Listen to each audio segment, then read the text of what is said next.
ఈ స్తోత్రం నిత్యము పఠించడం వలన జీవితంలో వచ్చే ఎన్నో కష్టాలకు, సవాళ్ళను, విపత్తులను అధిగమించడానికి శక్తివంతమైన సాధనంగా పనిచేస్తుంది ఈ స్తోత్రం.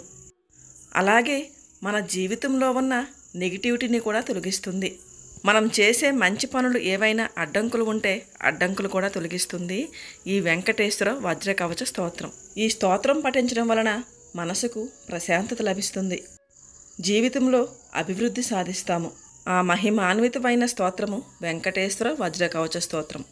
మార్కండేయ ఉవాచ నారాయణం పరబ్రహ్మ సర్వకారణకారణం ప్రపద్యే వెంకటేశాఖ్యం తదేవ కవచం మమ సహస్రశీర్ష పురుషో వెంకటేశ శిరోవతు ప్రాణేశ ప్రాణనిలయ ప్రాణాన్ రక్షతు మే హరి ఆకాశరాట్ సుతానాథ ఆత్మానం మే సదావతు దేవదేవోత్తమోపాయ దేహమే వెంకటేశ్వర సర్వత్ర సర్వకాలేషు మాంగాం బాజానీశ్వర పాలయేన్మామం సదా కర్మ సాఫల్యం నః ప్రయచ్చతు యాతద్వజ్రకవచమభేద్యం వెంకటేశుతుః సాయం ప్రాతః పఠే నిత్యం మృత్యుం తరతి నిర్భయః ఇది మార్కండేయ కృతం శ్రీ వెంకటేశ్వర వజ్రకవచ స్తోత్రం సంపూర్ణం.